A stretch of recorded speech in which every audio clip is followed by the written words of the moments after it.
Imagine a fortress spanning an entire Fifth Avenue block. Not a house, but 3 palaces fused under one roof, armed with bronze doors and guarding a dynasty's secrets. This was the Vanderbilt Triple Palace, a masterpiece built to stand for 1,000 years. Yet, in less than a generation, it was emptied, dismantled, and erased from the map. Why did the richest family in history allow their crown jewel to vanish? Was it the pressure of new money? Or a city that devours its own legends? What do we lose when a masterpiece disappears without a trace? Chapter 1. 3 Palaces Under One Roof. To understand the magnitude of what was lost, we must first step back into the world that created it. Picture yourself on Fifth Avenue in 1882. You are standing on the cobbles, craning your neck at a structure that defies the logic of a single home. It commands the entire block front between 51st and 52nd Streets. It is not one mansion, nor is it merely 2. It is 3 complete palaces joined shoulder to shoulder, each with its own grand entrance, its own identity, yet presenting a single, unbroken front of power to the world. They called it the Triple Palace. The address was 640 Fifth Avenue, and it redefined how America's richest families could live together. The man behind it was William Henry Vanderbilt. He was the railroad titan who had taken his father's already astonishing fortune and doubled it, yet his ambitions lay beyond the ledger. He had a specific, almost desperate plan. Keep the family close. Give them palaces, yes, but make proximity the condition of their inheritance. While other Gilded Age dynasties were scattering across separate blocks, competing to outshine one another with solitary showpieces, William Henry chose a different path. He wanted his daughters near him. He wanted his own realm to anchor them. And above all, he wanted the world to see the Vanderbilts not as a collection of individuals, but as a monolithic force. 3 structures, 1 continuous roofline, a shared declaration. The southern wing was his double-width residence, where he and his wife, Maria Luisa, could host the city's elite, display a world-class art collection, and live with the ceremony of European aristocracy. The northern sections belonged to his daughters. One half was for Emily and her husband, William Douglas Sloane. The other for Margaret and her husband, Elliot Fitz Shepard. Separate households, shared blood, connected stone. Yet, here is the truth about building walls to hold a family together. Architecture can fuse facades. The plan was meticulous. Each family enjoyed full independence, their own front doors opening onto Fifth Avenue, their own service entries on the side streets, their own kitchens, their own staff quarters. You could pass years in one section and never cross into another unless you wished. From the street, however, the effect was singular. It was one formidable, seamless fortress. Unity by design, privacy by plan. Let that settle for a moment. William Henry was not merely constructing houses. He was engineering a family system in limestone and marble, attempting to solve with bronze doors and ballrooms what most families struggle to resolve with conversation. Would it work? That is where our story truly begins. Not with masonry alone, but with the hope set into every carved detail, every shared cornice, and every threshold that knit these homes together, promising togetherness without surrender. Chapter 2. The Architects of Ambition. Before we can grasp what the Triple Palace became, we need to understand the hands that shaped it.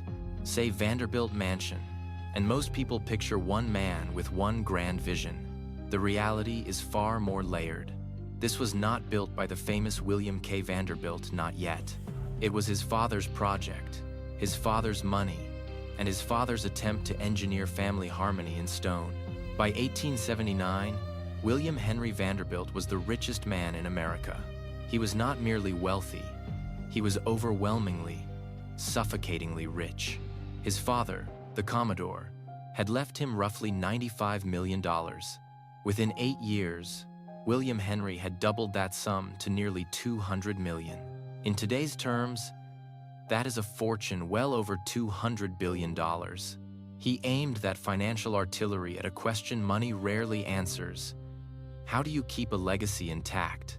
His son, William Vanderbilt, known as Willie K, would eventually inherit the northern portion of the Triple Palace. But in 1879, Willie K was still in his 20s, still proving himself, still living in the vast shadow of his father. This was not his undertaking. William Henry needed architects who could think on a scale that matched his bank account. He hired the best he could find. The firm of Trench and Snook. John Butler Snook led the design. He had already made his name with the original Grand Central Depot.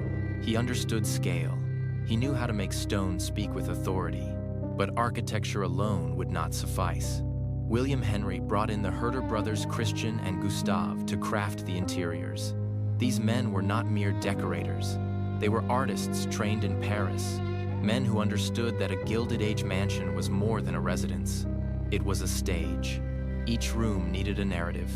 Every surface needed to signal wealth without tipping into desperation. The division of labor was exact. Snook handled the bones, the structure, the engineering, and the choreography of 3 distinct households inside one interlocked shell. The Herder brothers shaped the soul, the Japanese parlors, the carved mahogany libraries, the ballrooms where crystal would catch the light and turn it into theater. And William Henry? He held the vision and the checkbook. Here is the crucial point. This was not collaborative family planning. William Henry decided. His daughters agreed.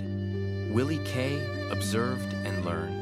The hierarchy of the building mirrored the hierarchy of the household.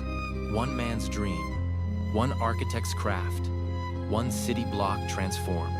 Construction began in 1879. By 1882, the Triple Palace stood complete 640 feet of continuous grandeur, rising 4 stories above a Fifth Avenue that was about to change forever. Chapter 3. Fifth Avenue before the giants. To understand what William Henry was building, you first need to understand where he was building it. Fifth Avenue in 1879 was nothing like the canyon of glass and steel you picture today. There were no towers spearing the clouds, no unending river of yellow cabs, no tourists craning their necks with cameras pointed skyward. Imagine, instead, a restrained boulevard lined with brownstone mansions. Gas lamps spilled soft pools of light onto the pavement. The steady clip-clop of horses drawing carriages over cobblestones was the dominant sound. This was the address of America's aristocracy. New fortunes working hard to look like old lineages, staking their flags in stone. The stretch between 51st and 52nd Streets was particularly coveted. It sat just high enough to catch a clean breeze off the distant river, far enough north to feel buffered from the mercantile tumult of lower Manhattan, yet close enough to Central Park to claim proximity to the city's greatest civic achievement. By the late 1872s, land here was already costly, though not yet out of reach. William Henry watched the pattern. Each year, the fashionable frontier crept north. What passed for countryside in 1860 became estates in 1870, then mansions in 1880. The Astors had already planted themselves nearby. The question was never if Fifth Avenue would become expensive. It was how quickly the ascent would accelerate. Here is what made William Henry's move such a masterpiece of timing. He secured an entire block before the frenzy fully arrived. Not a single lot, not a sliver squeezed between rivals, but an entire city block running from street to street. It provided room for 3 households, space for gardens, courts, and service buildings. It was a compound, not merely a house. Neighbors watched with a blend of admiration and envy. To the south stood slightly older brownstones, handsome, yes, but conceived in an era when mansion meant something more modest. To the north lay open lots, awaiting the next generation of millionaires. William Henry claimed the sweet spot. Established enough to confer prestige, open enough to build without compromise. But here is the reality of prime land in a growing metropolis. Value does not hold steady. It compounds. In 1879, the ground might have traded around $500,000. By 1890, estimates pushed nearer to $2 million. By 1900, north of 3 million. With those figures came a quiet pressure, a mathematical truth that would one day doom every mansion on the avenue. The land itself was becoming more valuable than anything you could place upon it. For the moment, though, in the early 1882s, Fifth Avenue still belonged to families. It was a world of gaslight and marble, of quiet evenings and the rustle of silk slipping through limestone doorways. The skyscrapers were coming. The department stores were coming. But for now, William Henry was building for dynasty, not for decades. Chapter 4. The Architecture of Privacy. How do you design closeness without claustrophobia? William Henry had purchased the land and hired the architects, but now came the harder brief. Build 3 separate homes that read as one unified statement while giving each branch of the family complete independence. The answer was ingenious, and it began with the southern wing. William Henry and Maria Louisa claimed the largest portion. This was not merely parental privilege. It was strategy. Their section would serve as the anchor, the social headquarters, the place where the family's collective power could be most visible.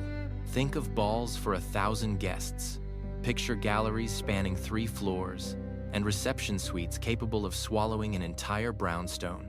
But the daughters required grandeur as well. The northern portions went to Emily and to Margaret. Each received, in effect, a double-height townhouse stacked vertically rather than spread horizontally. Emily's entrance was at one address, Margaret's at another. Separate front doors on Fifth Avenue, each framed by its own carved limestone portico. Here is where the design becomes fascinating. From the street, it was one continuous facade. Bronze lion heads marched along the roofline. Uniform window rhythms and matching cornices created a visual thesis of unity. But step through any of the 3 front doors, and you entered a fully independent household. Each family held its own entrance hall and its own grand stair, spiraling upward through its vertical territory. They had their own drawing rooms, libraries, and dining rooms. You could live your entire life in Emily's domain and never cross into her father's realm unless invited. The service side was equally deliberate. Each household maintained its own kitchens, its own pantries, its own staff quarters. The southern wing alone employed dozens cooks, maids, footmen, coachmen. Emily and Margaret operated smaller but complete teams. There was no shared butler, no communal cook. Privacy extended all the way to the basement. What made this a compound and not merely adjacent buildings were the invisible connections. Discrete corridors lay behind closed doors. Passages existed that the family could use shared courts where the households touched without overlap. You could move between the palaces if you belonged, if you held the keys and knew the routes. The servants navigated a separate geography altogether. Back staircases, service entrances on the side streets, dedicated delivery bays. 3 grand households running in parallel, each with its own rhythm, its own hierarchy, making luxury look effortless. Seen from above, if the roof were transparent, the plan read like a puzzle. 3 interlocking pieces, fitting perfectly while preserving hard boundaries. 1 family, 3 households. Shared blood. Separate kitchens. Architecture promised harmony through independence. Whether it delivered would depend on more than limestone and marble. Chapter 5. The Language of Luxury. Step through those bronze doors, and language begins to fall short. Mansion feels too small. Palace sounds like an exaggeration until you stand in the entrance hall. Tilt your head to see coffered ceilings rising 3 stories, and watch a carved oak staircase wide enough for 8 people to descend shoulder to shoulder. The walls were paneled in woods sourced from forests most guests had never heard of. This was not decoration. This was a declaration. William Henry grasped a truth about Gilded Age America. In a country without aristocratic titles, your house is your crown. Every surface, every material, every artistic choice announced rank. And the Vanderbilts were not auditioning for second place.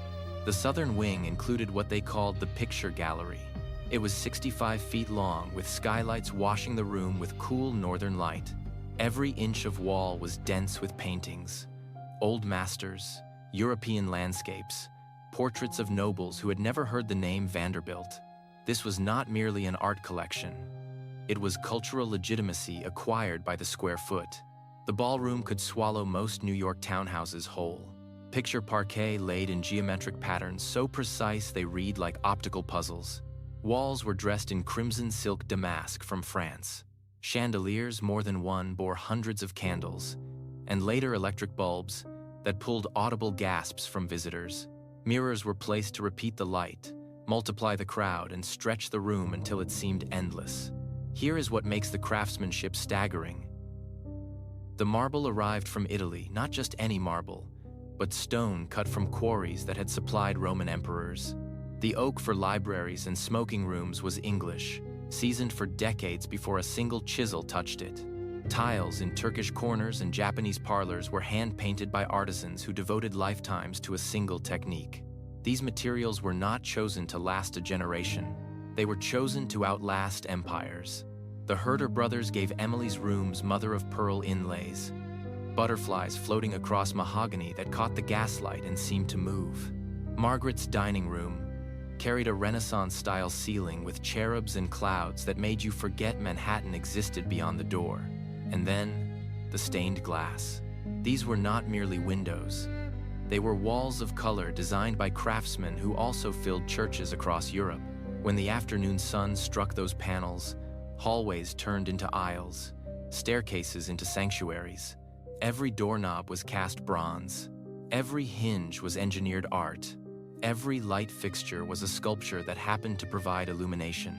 That level of detail, an almost obsessive commitment to permanent beauty, created a powerful illusion that this place would stand forever, that nothing built this well could vanish. But we know better now. Chapter 6. A season on Fifth. These were not museums. They were homes, though calling them that feels almost absurd. Life in the Triple Palace moved to a rhythm as precise as the carved clocks on every mantel. The social season set the tempo, from November through March. Fifth Avenue truly woke. Picture a winter evening in 1885. Gas lamps along the avenue flare to life as carriages arrive, not a handful, but dozens, sometimes a full 100 in one night, lined along the curb. Footmen in livery stand ready. Ladies in silk step from carriage to sidewalk, skirts lifted clear of the snow. Inside William Henry's ballroom, a reception is underway. The guest list reads like a census of American power. Astors, Morgans, Whitneys. Women wear gowns costing more than many families earned in a decade. Men in white tie converse in faces warmed by candlelight. The schedule was relentless. Breakfast at 9 in smaller family dining rooms. Late morning, the ladies received callers in their drawing rooms.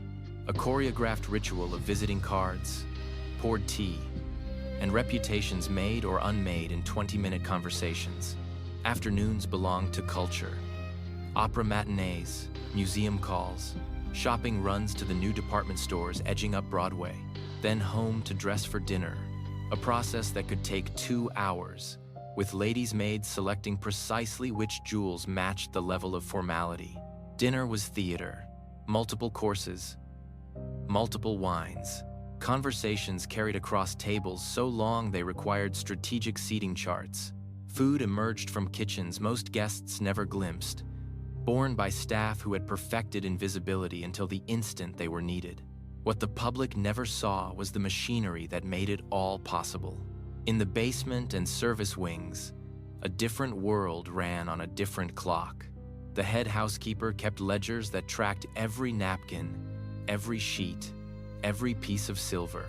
The butler managed the wine cellar like a bank vault. Kitchen staff, 3 chefs in William Henry's wing alone worked in shifts, preparing breakfast while planning dinner, answering the constant demand for tea, coffee, and small plates. Maids rose before dawn to light fires in every occupied bedroom so the family woke to warmth. Footmen polished brass fixtures daily. Laundresses toiled in basement rooms most family members never entered, washing linens in operations closer to industrial than domestic. By all accounts, William Henry employed well over 40 staff in his section alone. Emily and Margaret each commanded smaller armies.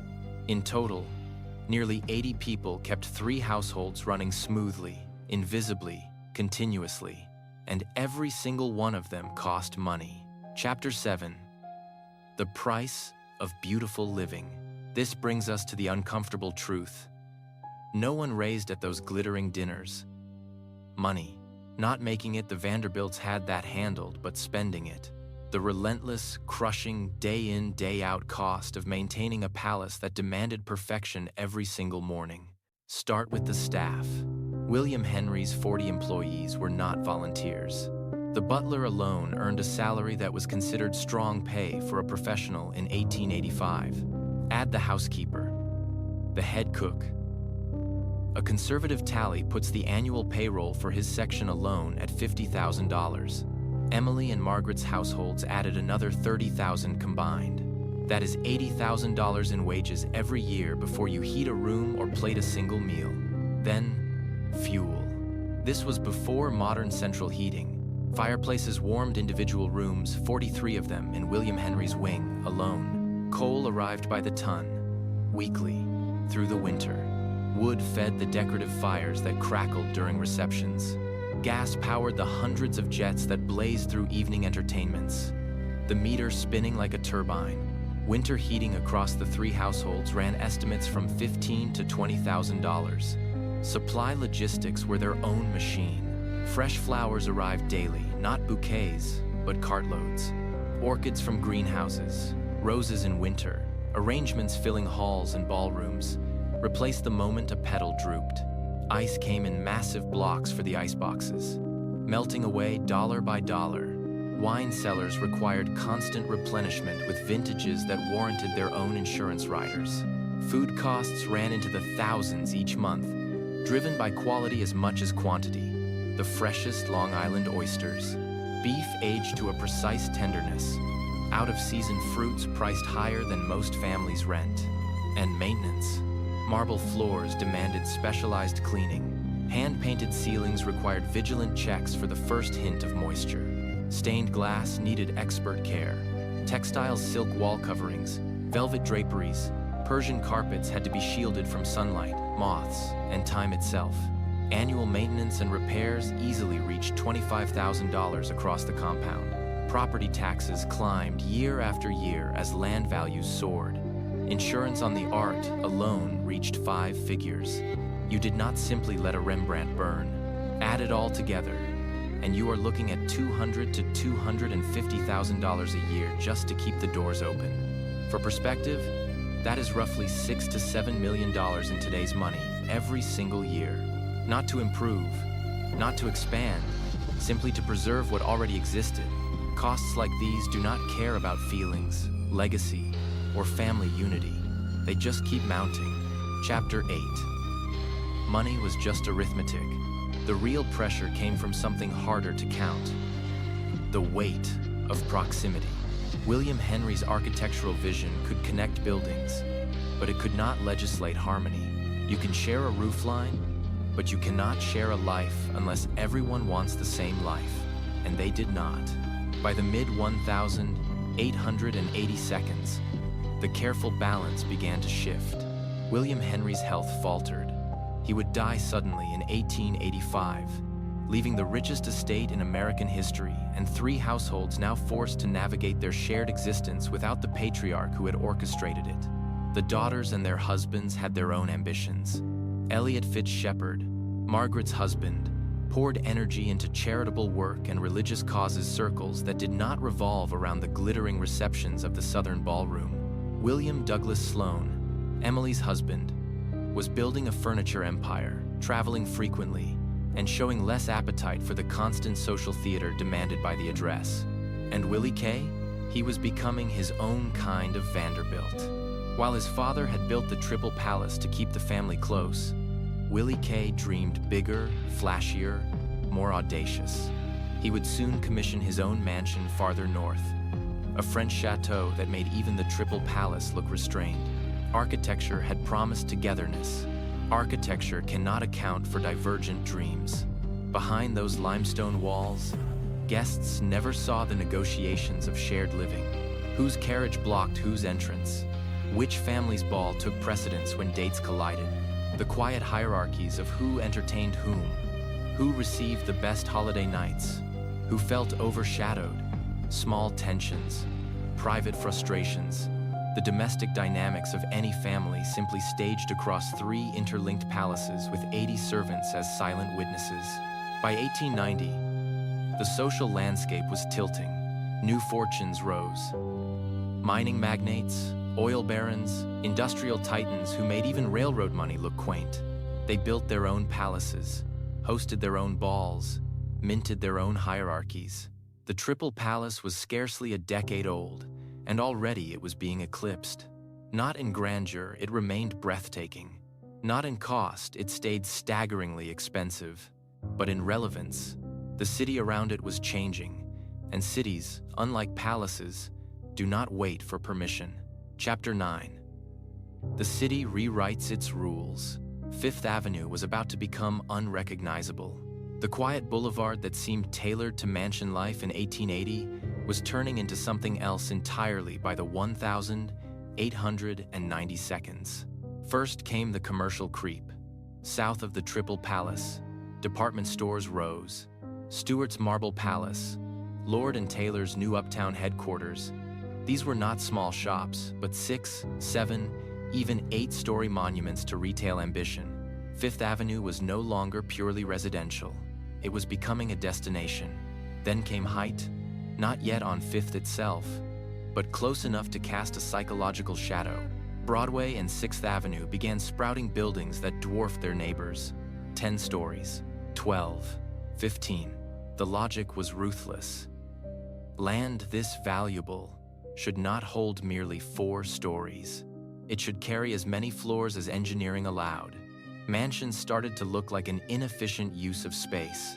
Here is the math that doomed them. A 4-story mansion on a full city block might house 1 family and generate no income.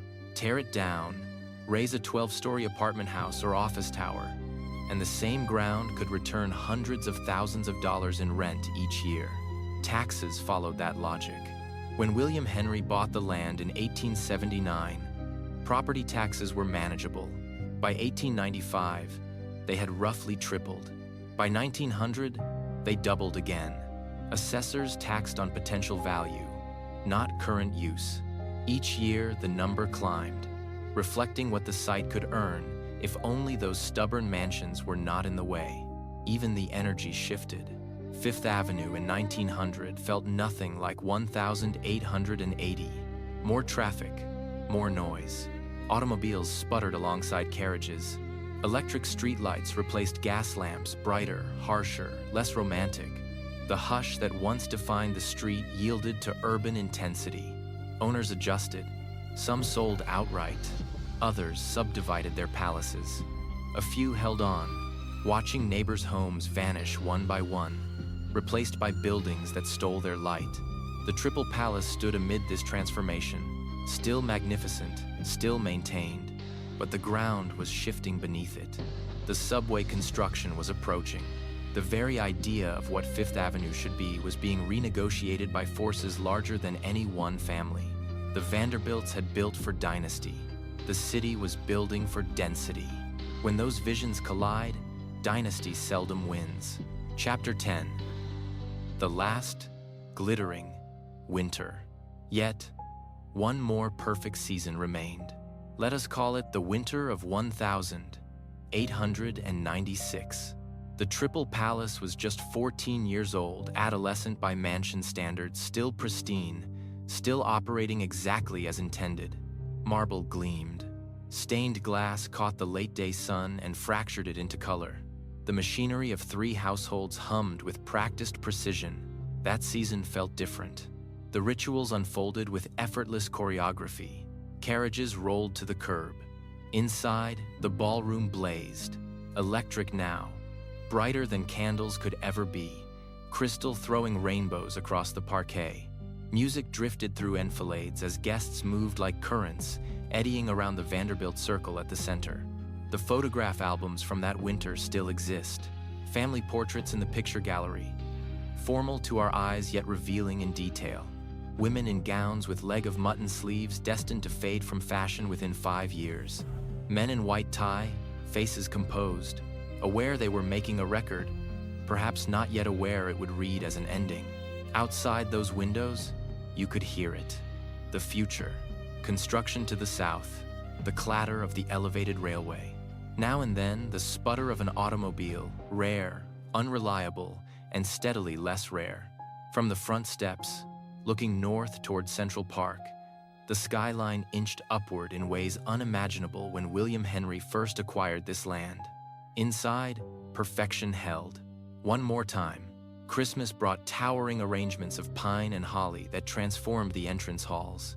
On New Year's Eve, dry champagne surged, and midnight cheers ricocheted through 3 connected households.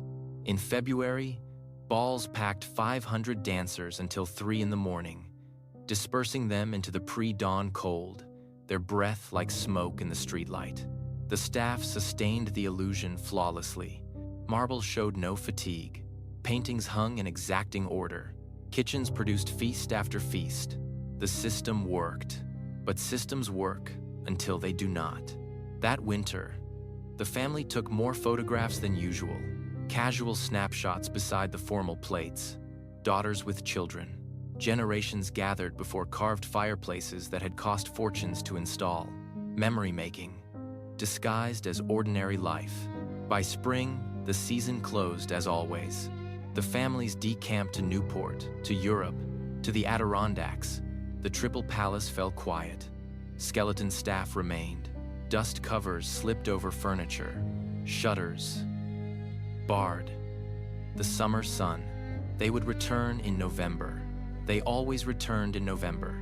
Except, the calculations were already underway quietly in lawyers' offices, in family conferences behind closed doors, in ledgers where someone added costs and compared them to alternatives.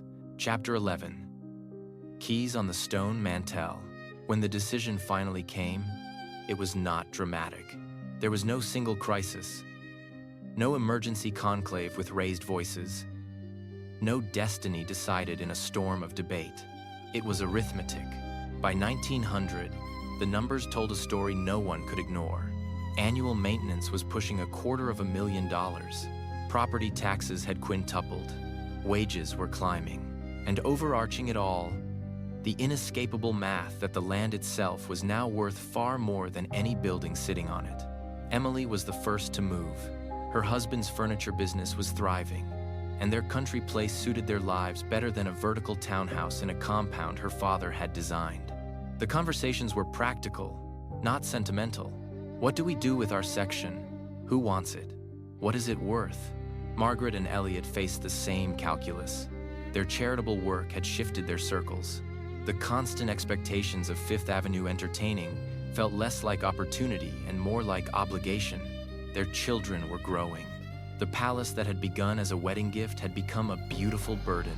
And Willie K? He had long since moved on to his own French chateau. The Triple Palace belonged to his past. What followed was a sequence. Subdivision, adaptation, sale. Not all at once, but in stages that slowly unmade what William Henry had so carefully assembled. The southern wing was eventually repurposed. Some rooms turned commercial. The picture gallery found different uses. The ballroom that had hosted New York's elite stood silent more often than not.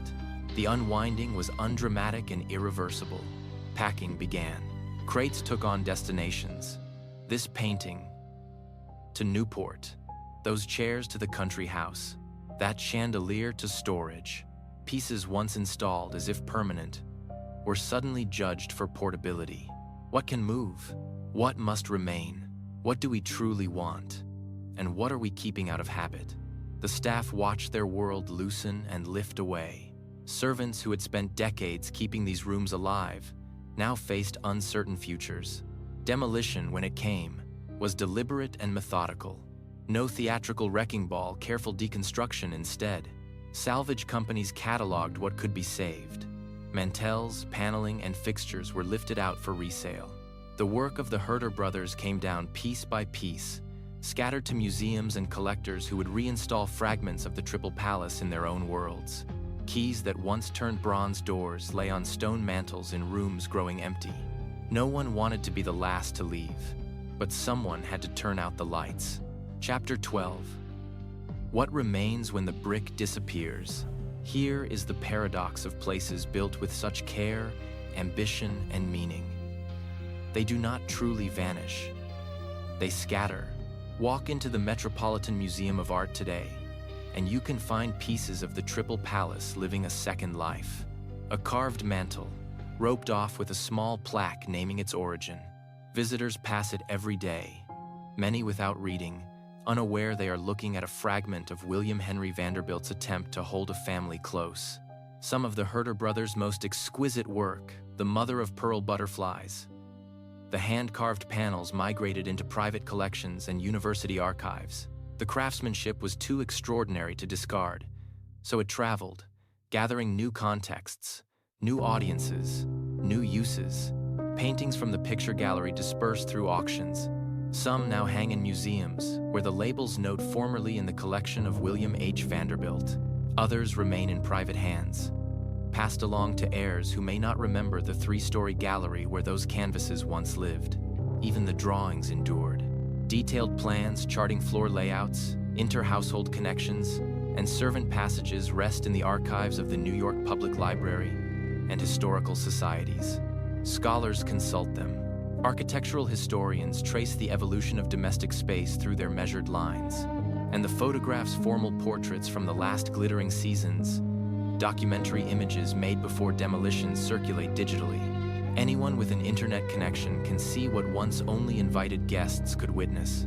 This is how we rebuild houses in memory, not with brick and mortar, but with fragments and records. We stitch together what was from what remains. A mantle here, a photograph there, a floor plan in an archive. The lesson inside those scattered pieces is simple. We preserve what we share. The Triple Palace endured longest, not in its original form, always vulnerable to taxes, taste, and urban change, but in the objects people chose to save and the stories they chose to tell. Stand on Fifth Avenue today between 51st and 52nd Streets and look around. You will not see the Triple Palace. You will see modern slabs of glass and steel, the anonymous architecture of commerce. The block where William Henry Vanderbilt tried to engineer family closeness now holds structures optimized for efficiency and return on investment. The irony is almost poetic. He built for forever. The city built for today. Guess which strategy endured? Yet, the Triple Palace did not vanish because it lacked beauty or craft. It did not fail because it was poorly made. Italian marble and English oak were never the problem. It disappeared because the city decided palaces were inefficient. And that points to the real lesson. Cities are not curators of what is most beautiful, meaningful, or irreplaceable. They are engines that preserve what is profitable. William Henry tried to hold a family together with limestone and bronze. The city wanted density and dollars. In that contest, intimacy never stood a chance. When masterpieces go, we lose more than buildings.